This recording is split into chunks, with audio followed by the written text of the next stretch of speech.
HHS secretary, a congressional budget office has said that that's brought premiums down by 5%. That is the Congressional Budget Office, which does not like to acknowledge anything that we do. And does that impact seniors? Excuse me? Does that impact seniors? And I know my time is running out. Does that impact seniors? What you just talked about, you're lowering costs. I'm asking you specifically. We're lowering for helping costs. Seniors. Does it impact seniors? Does it impact? Come on. Let me just stop here. I didn't My hear time is what running you out, said. so I appreciate the chairman's indulgence here. My concern is you can't answer the questions. The very agency has oversight over these issues and controls the levers to lower costs for seniors. And you can't answer that simple question. I didn't hear your question. Okay, let's go. We'll just proceed, and Senator Tillis has yielded his position to Senator Blackburn, so And she'll take it. thank you, Mr. Chairman, and Mr. Secretary, thank you for joining us today.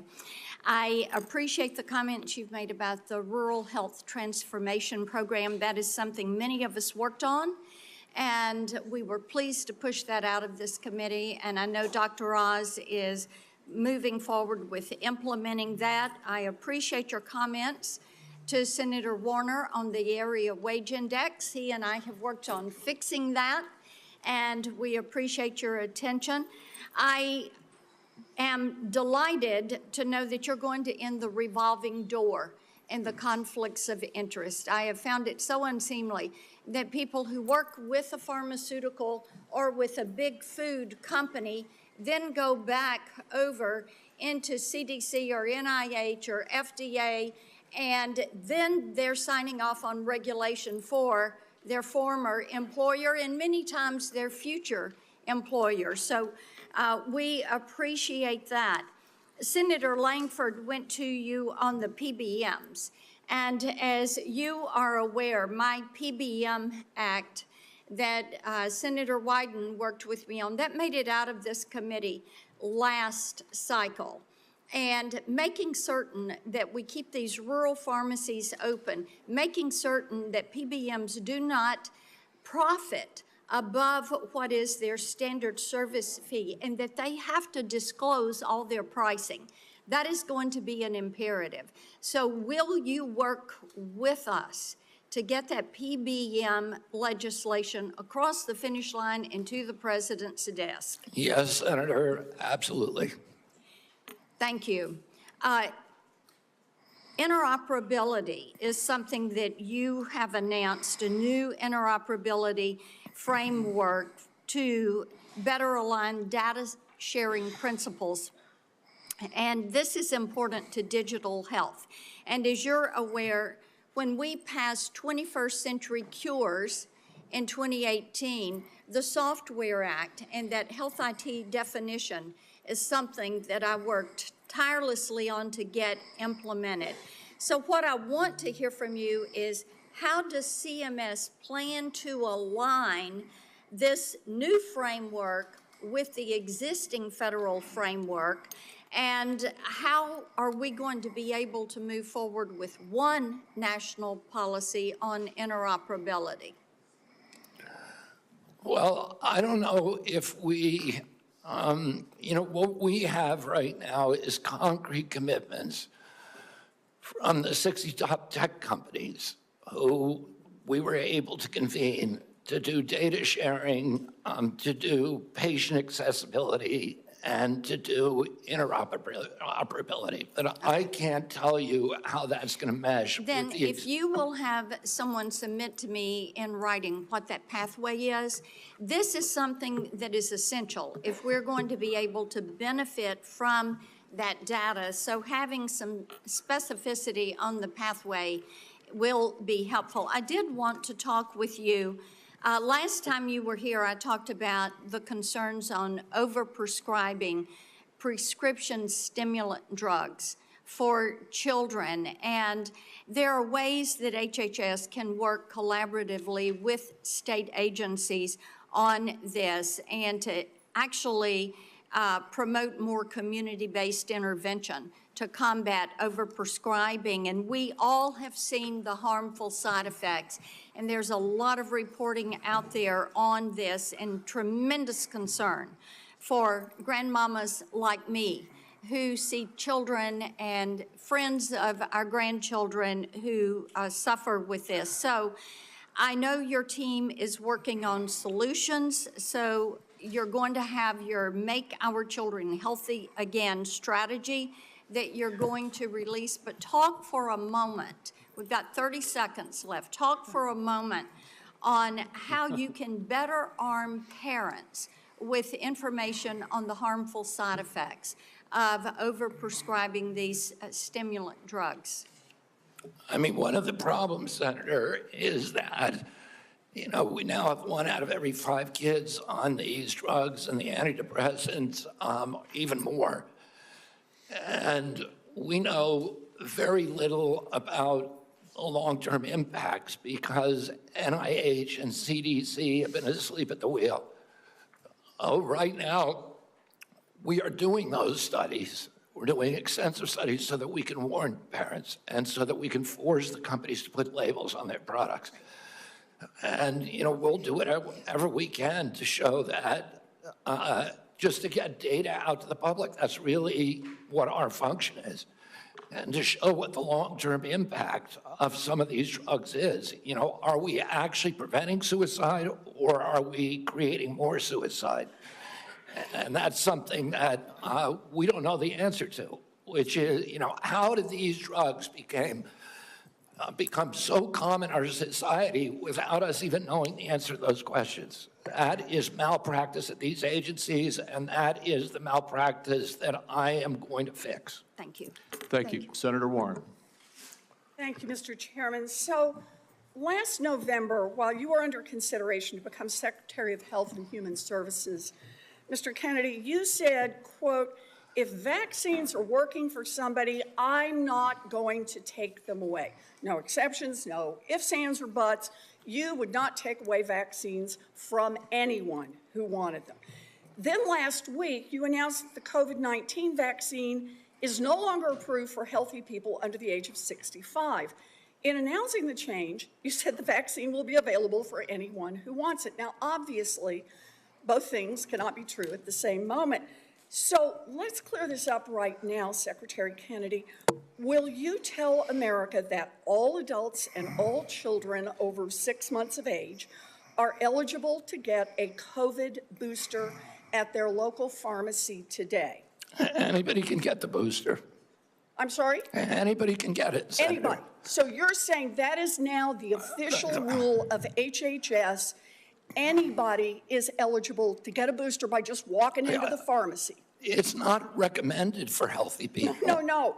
If you don't recommend, then the consequence of that in many states is that you can't walk into a pharmacy and get one. It means insurance companies don't have to cover the $200 or so cost. As Senator Dr. Cassidy said, you are effectively denying people vaccines. We're not going to recommend a product for which there's no clinical data for that indication. Is that what I should be doing? What you should be doing is honoring your promise that you made when you were looking to get confirmed in this job. You're going like this. And that is, you promised that you would not take away vaccines from anyone who wanted them. You just changed the classification of the COVID vaccine. I'm not taking them away from people, Senator. It takes it away if you can't get it from your pharmacist. Well, most Americans are going to be able to get it from their pharmacy for free. Most Americans will be able to get it from their pharmacy for free. The question is everyone who wants it. That was your promise, Mr. Kennedy, I never mine. promised that I was going to recommend products for which there is no indication. When you said... And I know you've taken $855,000 from pharmaceutical companies, Senator. Did you hold up a big sign saying that you were lying when you said that? Because you are the one who said you would not take them away. Now, Senator Kennedy, I'm not taking them away from anybody. Secretary, you want me to indicate a product for which there is no clinical data? Senator, is that what you want? Secretary Kennedy, you said you wouldn't, and now you did. I'm not taking them away. Everybody can get access to them. No, they can't walk into a pharmacy the way they could last month and get access to It depends on the states. A year ago. But they can it did still not get it. depend. Everybody can get A it. month ago, it did not Everybody can depend. get it, Senator. So look, let's move on. You clearly are taking away vaccines. I've seen the list for what's coming up next, and that is the agenda for the next CDC vaccine panel.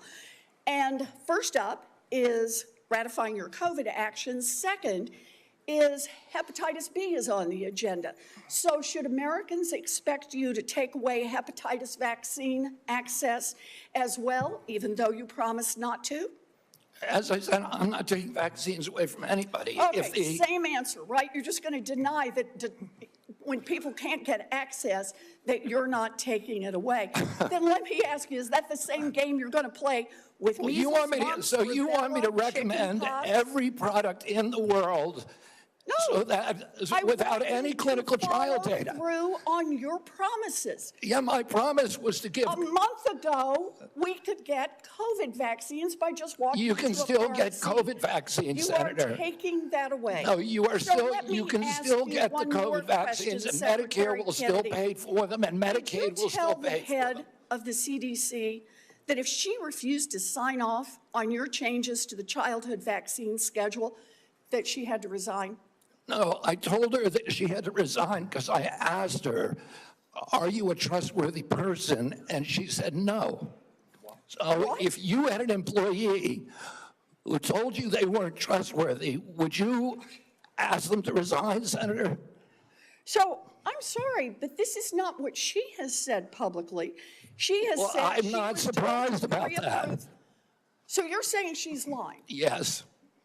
Every conversation I had with her, there And were let me get this witnesses. straight. This is the same person that less than a month earlier, you stood next to her and described her as unimpeachable, and you had full confidence in her, and that you had full confidence in her scientific credentials. And in a month, she became a liar? Is Yeah, that what you you're should saying? ask her what changed. And by the way, a month ago, you were voting against her.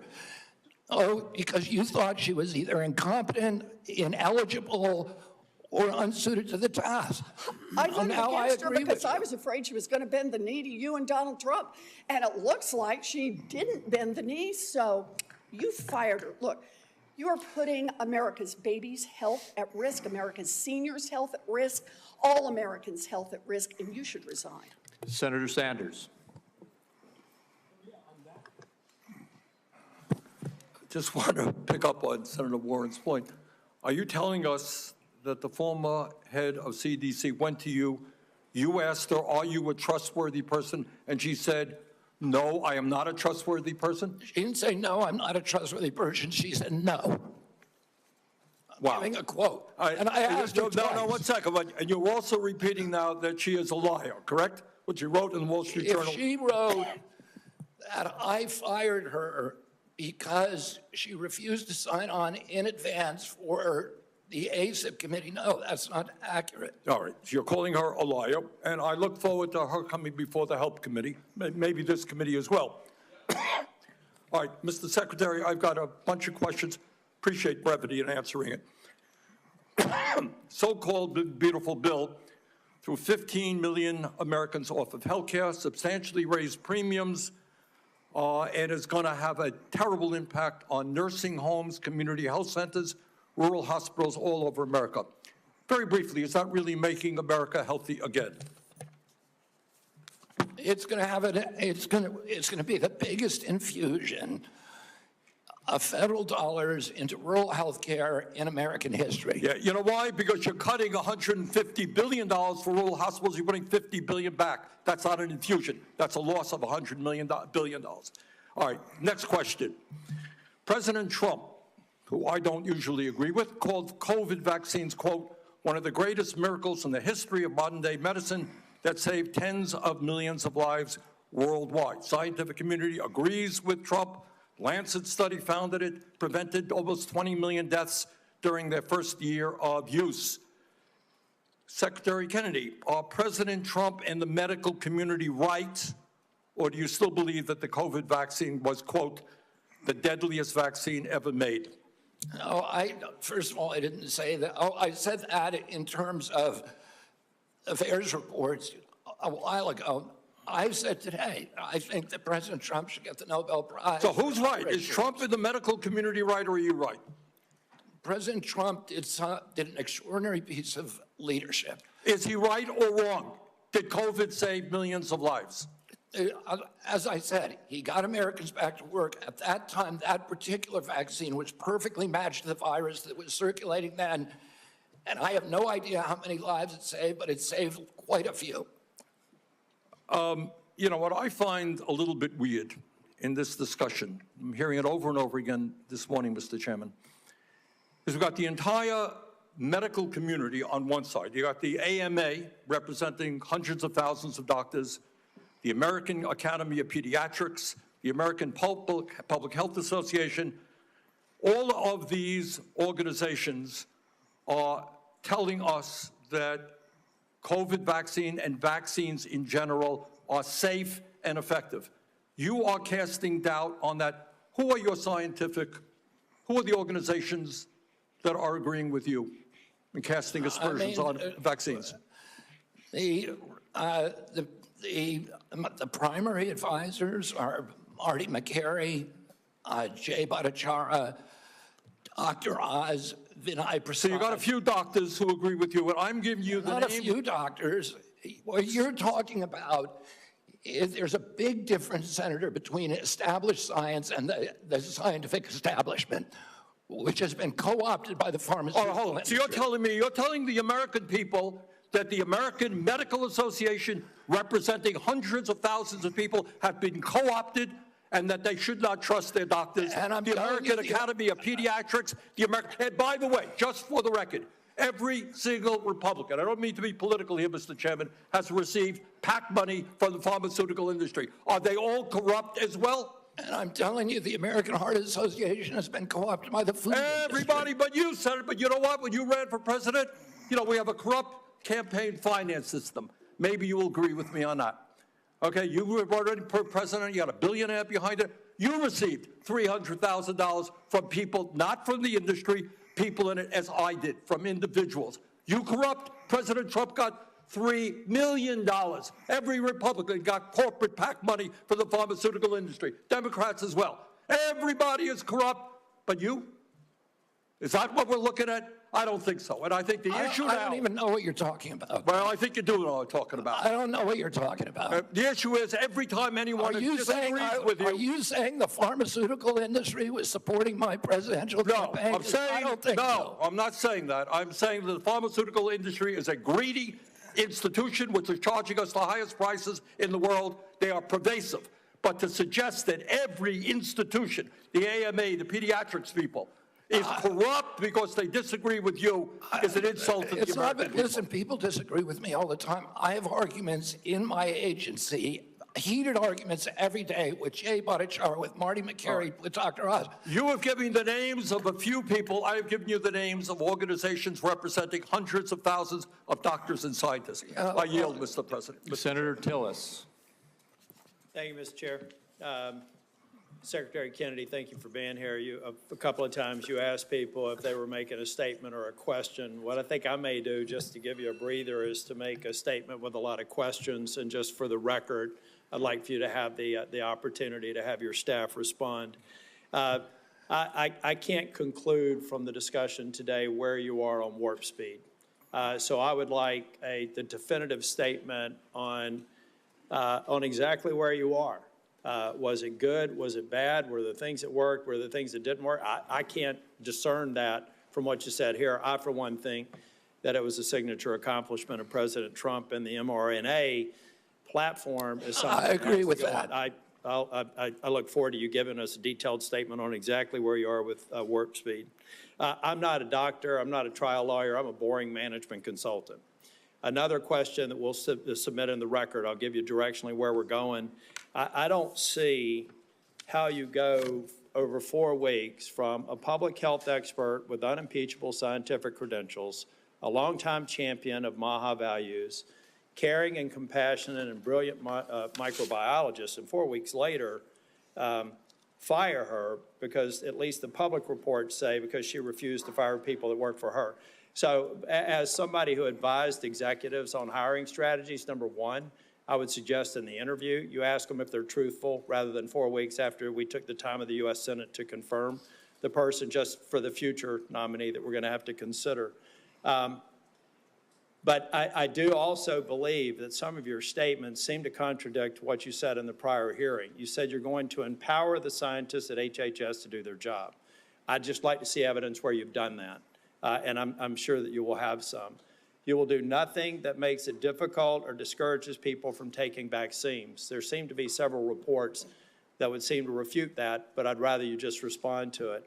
I'm not going to come here and impose my belief over any of yours. That, again, seems to be contradictory to the firing of a CDC director, the canceling of mRNA research contracts, firing advisory board members, attempting to stall NIH funding, eliminating funding for the I think $500 million for further mRNA research, and just want an answer for it. On H.R. 1, I believe you know my concerns about H.R. 1. I've had several meetings with, and H.R. 1 is the big, beautiful bill, OB3, whatever the brand is.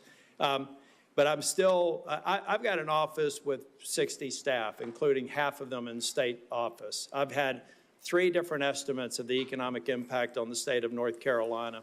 Can I get your commitment? And I have been looking for somebody that's far more resourced than an office of 30 people up in here in D.C. to disprove my estimates with respect to the impact on North Carolina, period. And I've yet to have anybody. I would love to be embarrassed and be wrong, but I would like to get your commitment for people to tease through the numbers that I provided before the vote on H.R. 1 that says that if you normalize 3 independent estimates across a broad spectrum, $25 billion over 10 years. I don't need your response now. I want somebody to destroy my estimates, because to this point, the most resourced health agency in the world has only given me word salad responses, and I need that so that we can prepare for the response. $25 billion over 10 years is half of the rural relief fund over 5 years. And so we just need to have that fact as a matter of policy so that we can go in North Carolina and absorb it. And I know every state's different, and I'm assuming every one of my colleagues here have done the math for their states, not focused on that. But I want you to destroy my estimates if they're in fact wrong, and I want you to acknowledge them if in fact they're right. That will come into question as well. Mr. Kennedy, you've stated multiple times in response to other members' questions that scientists were lying. We'll go back to the record in cases where you've said that. I'd just like to see the scientific evidence to substantiate that. I'm going to stipulate that you were honest and you had research behind it. We'll go back and figure out what scientific studies you believe are founded on lies and not scientifically viable. And then finally, I just want to give you an opportunity. Apparently in the exchange with Senator Bennett, you said you agreed with Dr. Levy's statements, who said that the mRNA vaccine caused serious harm, including death, particularly in young people. They said you agreed with that comment. Did you agree with that comment or not? I think that's true, yes. Okay, thank you. Thank you, Mr. Chair. Thank you, Mr. Tillis. We now have Senator Smith. You're recognized. Thank you, Mr. Chair. So, Mr. Kennedy, I have sat here for the last many minutes and listened carefully to your testimony. And I think actually Senator Tillis laid out so many of the ways that what you have said has contradicted yourself and others. It's, I mean, I don't even know where to start. So I'm going to start here. Over the last 8 months, you have claimed to make America healthy again. But in actual fact, you have led the charge in the Trump administration to destroy what is best in our healthcare system. And your denials and your evasion and your lies here do not change that. You are the Secretary of the Health and Human Services, yet you're trafficking in these fringe idea and discredited theories that are completely out of step with the scientific consensus, and you seem to be willing to say anything in the moment. even if it's untrue. So last time you were before Congress, Secretary Kennedy, you claimed, and I quote, "I have never been anti-vax. I have never told the public to avoid a vaccination." But in a podcast, you said the opposite. You said there's no vaccine that is safe and effective. So that sure sounds anti-vax to me, Secretary Kennedy. So let me ask you, when were you lying, sir? When you told this committee that you were not anti-vax, or when you told Americans that there's no safe and effective vaccine? Both things are true. Oh, so more denial, more back and forth. I mean, here's what I know. Here's what I You want me know. to explain why, Senator? You just No, want actually, I want you to listen to me. Okay, go ahead. I want you to listen to me, because I've been listening to you. You said that ACIP is an independent panel after you stocked it with your picks. You said that you want evidence-based science, but it seems that what you mean is evidence that supports your view, not the scientific consensus. I mean, you dared to sit there and call my colleague from New Hampshire a liar when she presented you with facts that don't support your view of the world. It's incredible. But let me move on. Just last week, in the days after the tragic shooting at Annunciation Catholic School in my home state of Minnesota, you went on Fox News blaming school shootings on antidepressants. You have no evidence of that because you have no evidence of a connection. And you want to talk about... You're just saying something. You're just making stuff up. You know, this is what you say, right, Secretary Kennedy? When someone presents you with information that does not fit I did not blame that shooting. I have no idea whether... I have no idea, and I never said that. You're making it up. You're twisting. Yeah, you are. Secretary you are being Kennedy, dishonest right now. If you want to talk about mental health and gun violence in this country, if you want to talk about mental health and gun violence in this country, we should be talking about that, because that's what the parents of Annunciation School You don't want to talk. want to you talk want to harangue, and you want to you want to have partisan politics. That is I want to actually solve these problems. Ms. Secretary Kennedy, what the Trump administration is doing right now is making it harder for people in this country to get access to mental health care. So don't talk to me about solving the mental health care crisis when you are making it harder. You cut Medicaid, which is the #1 payer for mental health care services in this country. You decimated the agency at Health and Human Services that focuses on mental health and substance abuse. That's what states count on. They're cutting their services to schools as a result of that. Several years ago, in a bipartisan way, Congress came together and passed the Safer Communities Act, which made important investments in mental health care and did some important, though small things, to reduce access to guns. What do? You propose cutting that funding. This is what we're talking about in your leadership in the Department of Health and Human Services. If you want radical transparency, as you talk about, I mean, take a look at what you are doing. And, you know, I've heard a lot about MAHA today while we've been here. There's a lot of Americans, Secretary Kennedy, who trust you, who believe what you say, especially when you say you're standing up to corruption. And I think that they need to know, you apparently have a lot of influence with President Trump. Did you ask him not to roll back these regulations that are stopping the big corporations from dumping heavy metals and endocrine disruptors into our soil and water? I mean, there's no evidence that you have been even opposing that. Did you do anything to stop the Trump administration from rolling back this handout to big pharma that makes it easier for the big drug companies to charge more for cancer drugs? No, you presided over that. I mean, it's stunning, really, what's happened over the last 8 months. It's stunning to me. And I just hope that in this moment, our colleagues, there's hardly anybody left in this room, are going to think about what it is that you've done, what your legacy is going to be at the Health and Human Services Agency, and pay attention to the damage that is being done here. Senator Marshall. All right, thank you, Chairman, and welcome, Mr. Secretary. One of your themes for the CDC is transparency. And I think when I hear you talk about transparency, I think part of that is sharing what you know, what the CDC knows with parents so that they can make decisions. Behind me, yeah, I know it's gonna be hard to see from there, I can barely read it. This is the current CDC recommendations for vaccines for children. On day #1, they get their first jab, a hepatitis vaccine. By the time they're 18 months, they've had 18 jabs. By the time they get to be old enough to vote, they have 76 jabs. Now, when I listen, what I hear you say is that, look, vaccines are drugs. We need a measured response and a measured, when do we use this? It's interesting that the United States has put age 65 and older for COVID vaccine. UK has chosen 75 and France 80. Obviously, scientists disagree exactly when that should or shouldn't be. You know, hepatitis B vaccine, it makes no sense to me. I've only delivered 5,000 babies, but we do a hepatitis test on every mom. By the time she delivers that baby, I know her pretty well.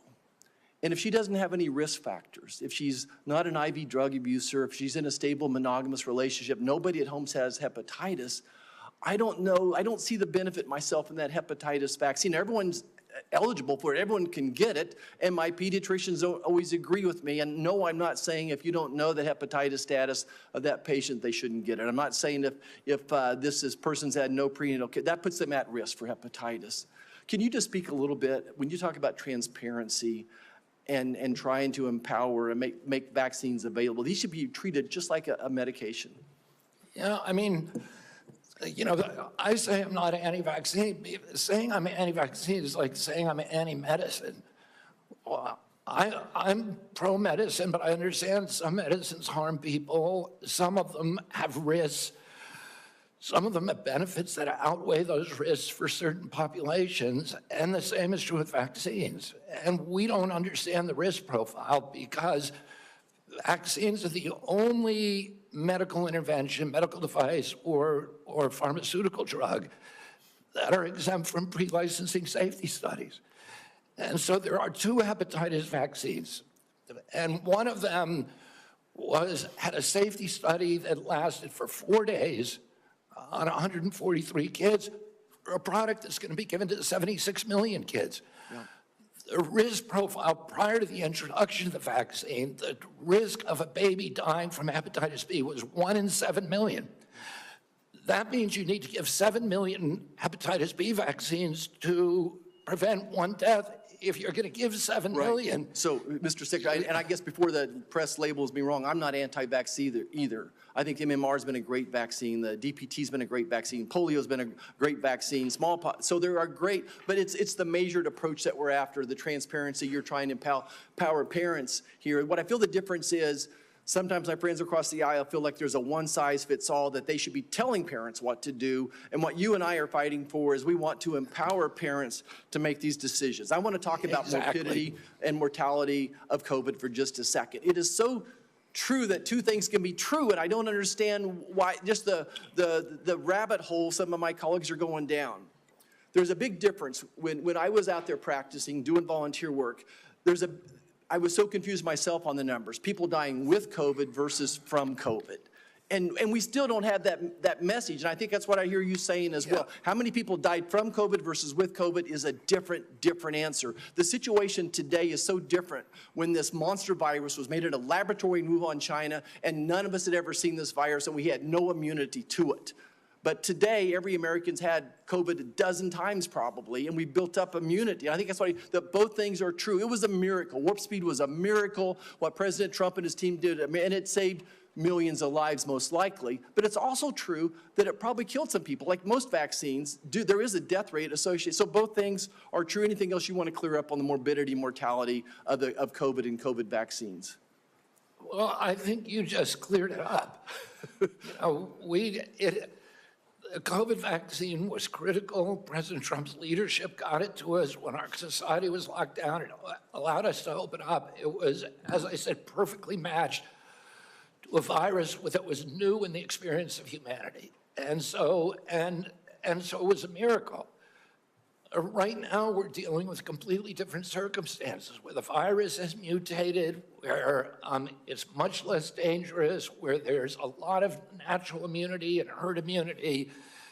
And so the calculus is different, and it's complicated. And, you know, if you just want to turn everything into a soundbite, it makes it, you know, you can't have a grown-up conversation.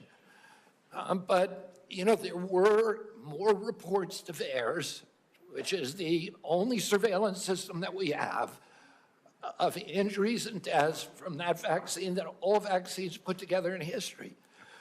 So we have to acknowledge that there was a cause. we acknowledge that there was a benefit. We can't quantify either one because of the data chaos at CDC, and that's all I'm saying. And they think I'm being evasive because I won't make a kind of a statement that's almost religious in nature.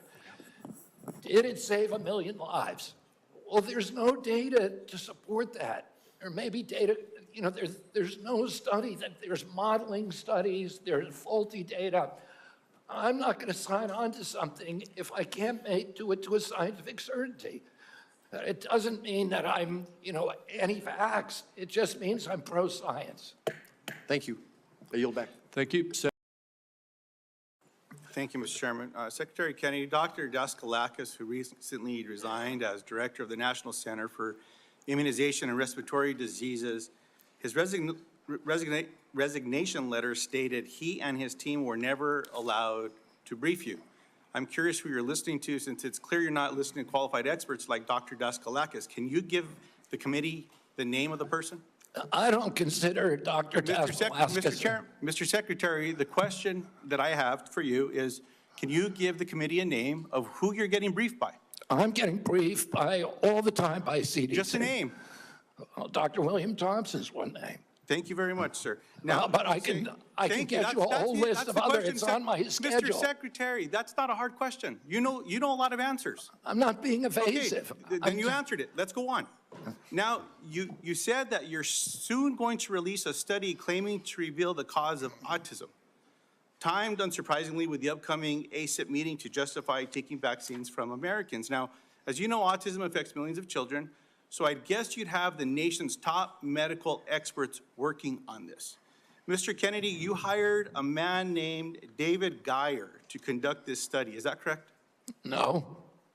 Is Mr. David Geyer working for HHS?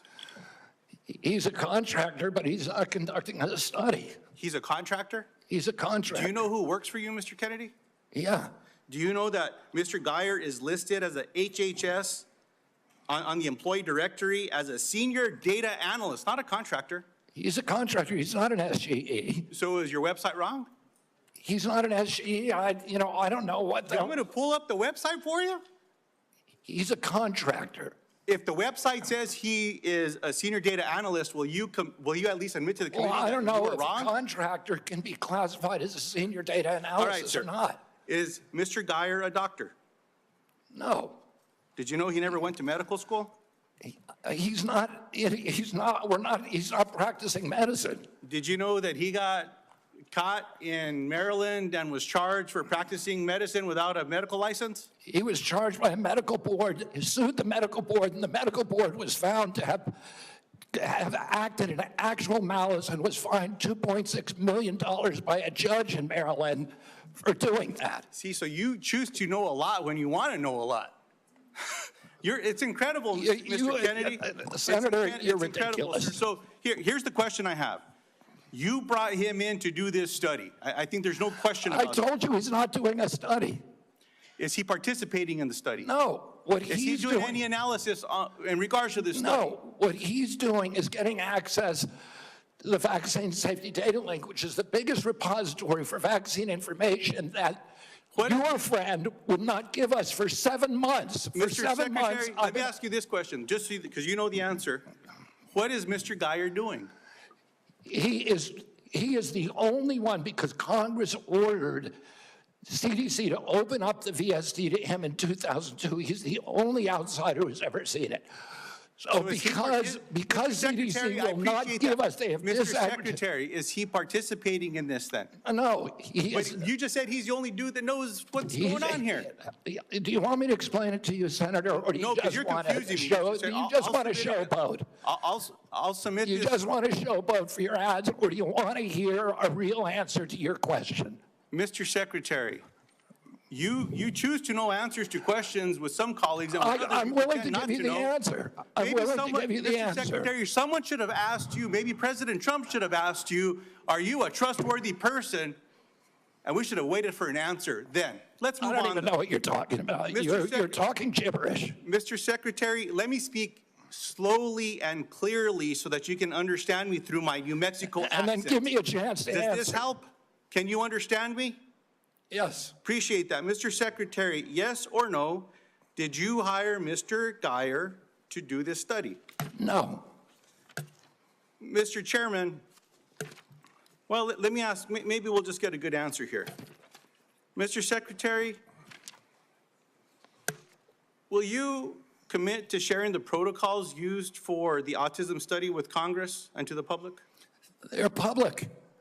Will you commit to giving it to this committee by the end of the week? No, not because you commit to give that's it? not the way it works. Will you You commit? don't even know what you're talking about. Mr. Secretary, will you commit to sharing the protocols for this study by the end of the month? We already have You put just said it's out, public.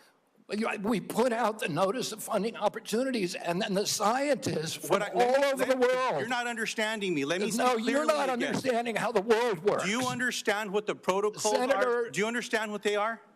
The scientists who are doing the studies submit the protocol. Okay, so you know That's what not they coming are. from Okay, us. So will you commit to sharing those protocols with this committee? Well, anybody can get a hold of the protocol. It's published with the study. Mr. Chairman, what I'd like to ask is for your commitment here. I'll send a letter to the secretary. I'll ask for support from the leadership of this committee to ask for those protocols. If those protocols are not given to this Anybody committee, can get the protocols. Mr. Secretary, I'm not talking to you. Mr. Chairman, what I'm asking. If the protocols are public, we can work with you to. What I'm get asking, access to. Mr. Chairman, is that if those protocols are not given to this committee, I'm asking for your agreement that we follow through with a subpoena to get them. No, I will not agree to subpoena anything. Let's see what But happens. Mr. Chairman, you'll help me get them if they're available publicly? Yes. I appreciate that, Mr. Chairman. Mr. Kennedy, with all the questions here today, people just want to know the truth. When, I don't think so. Mr. Secretary, you don't think so? Thank you. I don't think so. I hope everyone recording that got that, because there explains the Secretary's tenure here. Look, 2 young ladies in Las Cruces, New Mexico, at a town hall recently gave me this starfish pin. I was going to give it to you today, but after your questioning today, I don't think you deserve it, because what this represents is to remember that every one of us can make a difference, sir, to something as small as a starfish on a beach that maybe got washed up, you throw it back in the ocean. You might not save them all, but you can save one. I'm sorry that you're not worthy of this nice little pin, sir, as a nice reminder. I'm going to pray for you, Secretary Kennedy. I hope we do better. I want you to do better. But today was a failure for you, man. I yield back. Senator Warnock. Thank you, Brother Chair. Less than a month ago, we received the heartbreaking news that a gunman opened fire at the CDC campus in Atlanta, Georgia. This obviously is my neck of the woods. This is heart-wrenching for all Americans, but for those of us especially who live in that area. A DeKalb County police officer, David Rose, was killed. The shots hit buildings on campus in at least 180 places, narrowly missing the CDC's daycare center. Law enforcement recovered nearly 500 shell casings. Clearly, he came to do a lot of damage. It's a miracle, and thanks to the quick action of Metro Atlanta and state law enforcement, more people were not killed. The Georgia Bureau of Investigation announced that prior to the attack, the gunman expressed discontent with the COVID vaccine and, quote, wanted to make the public aware of his distrust of the vaccines. Secretary Kennedy, I assume you are aware of these disturbing reports of the gunman's motives? Yes. And, you know, I understand that some people may have concerns about new medical breakthroughs, but those people don't have the world's top medical experts working under them. You've been over HHS for 7 months now.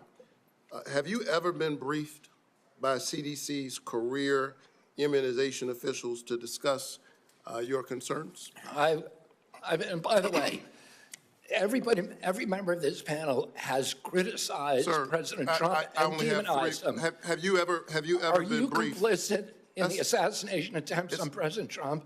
Sir, I'm asking the questions. You are the witness. It's a simple yes or no question. Have you ever been briefed by CDC's career immunization officials to discuss their concerns? Yes, I have. What was the answer? Yes. You have been briefed by CDC officials, the career immunization officials, to express your. The Okay. senior vaccine safety scientist, for example. Have you ever been to the CDC as secretary before the shooting on August 8th? Have I ever been there as secretary? Have you been No. there as secretary before the shooting? Okay. Let's return to the shooting and the aftermath. Secretary Kennedy, I'm about to ask you a series of yes or no questions about the events of the past month, and I would appreciate just a yes or no response. You called Dr. Manarez to your office on August 25th for a meeting. Is that correct? Yes or no? It could be. I just don't know the date. I'd have to check my calendar. Was Jim O'Neill the man you just appointed as acting director of CDC in the room on whatever date you met with him, since you can't recall? Was he in the room when you met with Dr. Manarez? In that meeting, did you criticize Dr. Manarez for her statements to CDC following the shooting where she said, quote, misinformation can be dangerous? I don't believe so. I have no recollection. You don't believe you criticized her? Oh, I criticized her. Did you criticize Not her? for that. Did you criticize her? I don't even. Did you I don't know criticize her anything for her about that statements statement. to CDC workers following the shooting? Did I what? Did you demand that she fire career scientists or public experts at the CDC? Yes. Did you demand that she accept the recommendations of your hand-picked vaccine advisory panel without further review by career CDC scientists? No, I did not. You didn't ask for her commitment ahead of time that she would accept the recommendations from the advisory panel? You're denying what that? I asked her about is she had made a statement that she was going to not sign on, and I wanted clarification about that. Did you tell her to accept the advisory panel's recommendations? I told her I didn't want her to have a rule that she's not going to sign on to it. Did you say that the CDC was, quote, the most corrupt federal agency in the history of the world? Not the history of the world, but definitely Did you within say- HHS. did you say that? I did not say that, but I did say it's the most corrupt agency at HHS, and maybe the government. So you called the CDC corrupt. Did you say that CDC staff are, quote, horrible people? Horrible people? Did you say that they're killing children and they don't care? No. Okay, I think that we all have a history of listening to you and these answers, but you're on the record for a number of these statements. Despite your lack of credentials and expertise, clearly you have an agenda. It is a threat to the public health of the American people. It's clear that you are carrying out your extremist beliefs, which is why you attempted to fire Dr. Senator, we're the Manarez. sickest people in the world. I'm We're the sickest people on earth. I'm speaking. How am I a threat? Secretary Kennedy, for the first time, we're seeing deaths from children from measles. We haven't seen that in 2 decades. We're seeing that under your watch. You are a hazard to the health of the American people. Can I respond to that, Senator? No, I claim back my time. We need to wrap You are up. a hazard to the health of the American people. I think that you ought to resign. And if you don't resign, the President of the United States, who put forward Operation Warp Speed, which worked, should fire you. Thank you so much. Senator Welch. Mr. Chairman, thank you.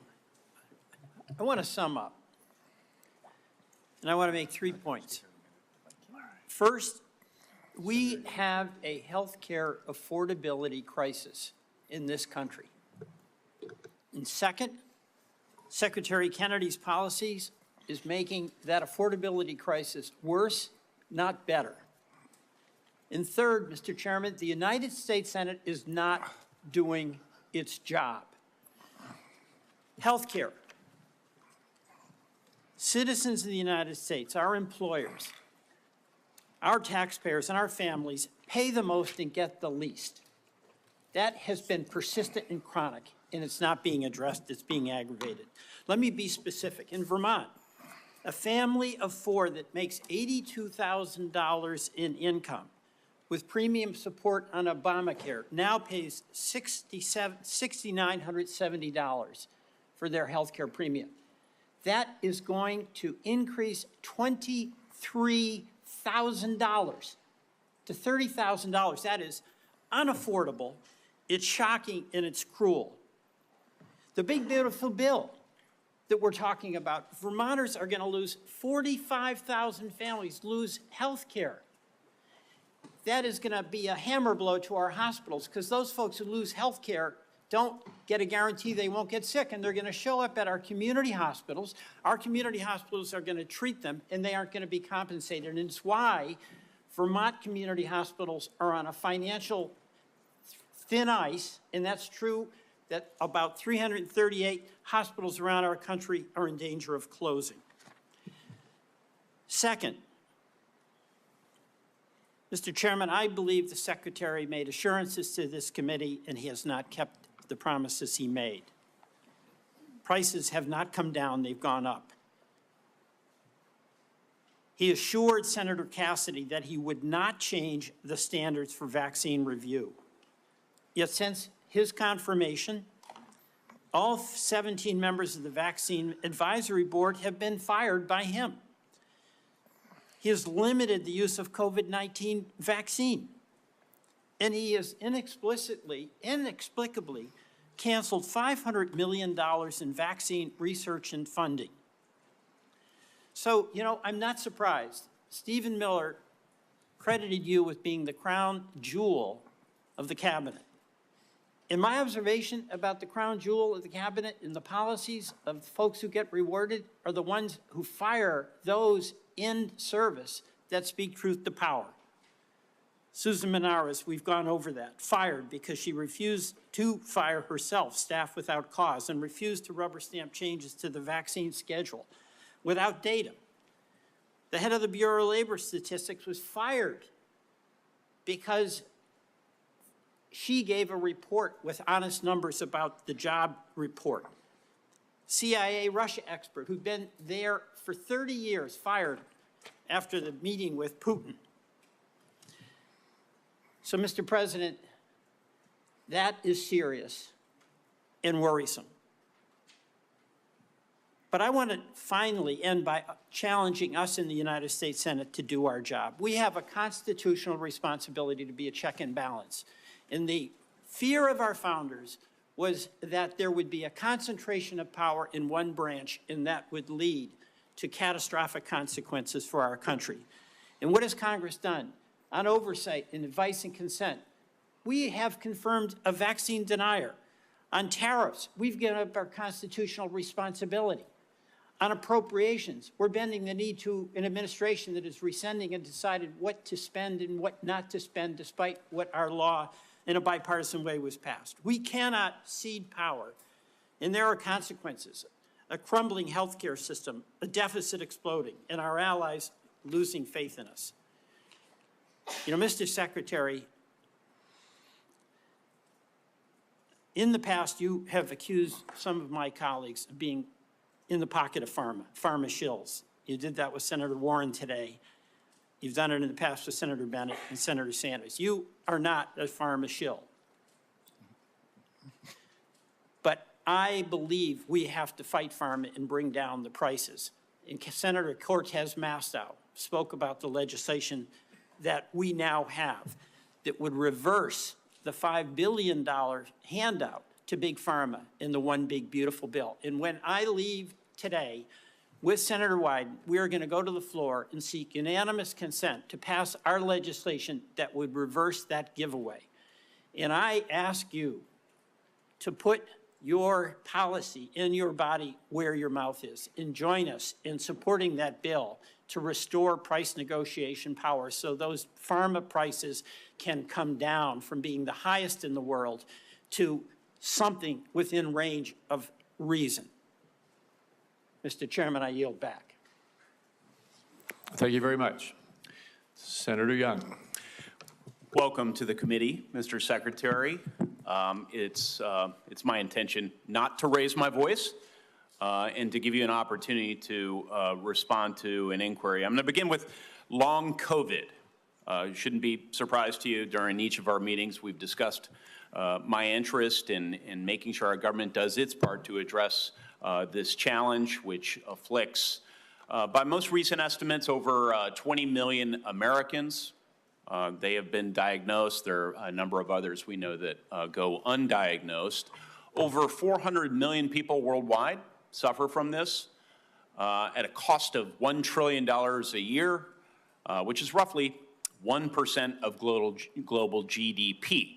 This, we know, has had impacts on participation in the workforce, therefore our own GDP. So it's serious on a number of fronts. It's my hope we can come up with some therapeutics for this condition. One of the real barriers to that is seeing that we are able to launch more clinical trials. I want to get your update on how the clinical trials are going, what plans you might have in the works to increase the number of clinical trials as it pertains to long COVID. Yeah, Senator, there was a project funded, a long COVID project at NIH. There was a huge amount of money spent on it. It yielded nothing. I agree with that. Right, and I think you know that we are doing now a different approach. We're launching a long COVID consortium. We're bringing together the best doctors in the country who have developed reputations for being able to treat long COVID. And one of them is a doctor that actually... Dr. Bruce Patterson. Yeah, Bruce Patterson, and then Dr. Jordan Vaughn, also from Florida. There's a number of them who are doing spectacular things where patients are reporting extraordinary progress. We want to get them all involved, all in one room. We want to identify the protocols that are working. This is something that did not happen during COVID. It was all ivory tower science, and the doctors who were on the ground were ignored. The same thing happened during the HIV crisis. Yes. And we're trying to do something different, which So is my really time's limited. You mentioned ivory tower. And so that's a segue into a statistic that I've become familiar with over the years. It takes roughly 18 years for proven interventions, pharmacological or other types of medical interventions, to make their way out into the field. If we assume, I think a conservative estimate, 12 to 15 years until we have any really acceptable therapeutics for a long COVID, that's a cheerful estimate. Plus the 18 years until it finds its way into clinical practice, people roughly my age will pass. Actuarially speaking, they will pass before there's any acceptable therapeutic. So we need to accelerate our current activities. Can you give me a couple of things you're going to do to ensure that we accelerate our development of therapeutics? I mean, the best solution is the same kind of solutions that we should have been pursuing during COVID, which is off-the-shelf approved drugs for that are there already. Yes. So you don't have to go through it was recently reported that all the major pharma companies, I'm sorry if there's one good student exception, are serving as barriers to clinical trials. That is, how can they repurpose? It is bizarre that that's happening. Okay, you're the Secretary of HHS. Will you be cracking down on this lack of cooperation? Yes. Thank you. Yes. Thank you so much. Will you also be exploring research partnerships with other countries, seeing as I've established this is a global challenge? Yes. Okay. And that's what we should have done during HIV. It's what we should have done during COVID. Yes. Will you also be exploring whether ARPA-H, which has different research protocols than NIH, NIH is very good at what they do, but it takes them a really long time to prove things because of their rigorous process. ARPA is more practical, right? And so one could imagine ARPA-H tackling this challenge. Will you be encouraging I'm absolutely open to that, Senator. Okay. Will you be working with me and other members of the committee on your aggressive strategy as it continues to be and looking for good ideas everywhere. Okay. The last thing I'd like to briefly touch on with the chairman's indulgence is just recognizing the president's leadership as it relates to the appropriate use of civil commitment to deal with homelessness challenges, mental health challenges, et cetera, He's taking a look at these practices. This can be a difficult conversation for so many of us, but I think it is worth considering whether government can play a more assertive role in helping people off the streets who have serious mental illness get off the streets, receive the sort of treatment they really need to be healthy. Can you provide some very brief thoughts on this topic, and maybe then I could follow up with a phone call? On the topic of civil commitment. Yeah. We can follow up, Mr. It's mainly happening in the States, so I want to hear your ideas on it, if there's something that you think. Yeah, I think the president said, you know, we ought to take a look at it. If there's somebody in 20-degree below zero temperatures consistently in Washington, D.C., and they're believed to perhaps have mental health challenges, might we consider how to offer them care and in and you know, in a controlled setting rather than allowing them to freeze to death? Might that be humane as we reconsider application of our laws? Follow up on that with you. All right. And Mr. Secretary, you've been here just like a minute or so under 3 hours. We appreciate that. We're not quite done yet. Senator Wyden has asked for one more round, so I said he, as the ranking member, should have the right to have one more round of 5 minutes for himself. And so, Senator Wyden, why don't you go ahead? Mr. Secretary, we'll keep this brief. I want to ask about mifepristone.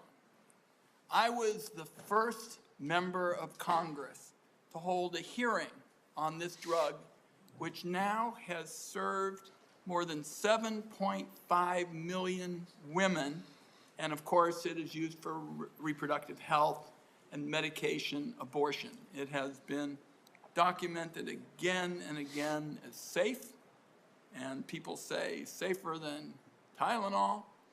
And the reason that I'm asking the question is that I'm getting reports that you've said you're going to conduct a complete review of mifepristone's safety, and what we're hearing is it's not based on new clinical trials or data from the scientific community, but on one reviewed paper that's not a peer-reviewed paper by a political organization and Project 2025 sponsor whose stated mission is to advance an anti-abortion agenda.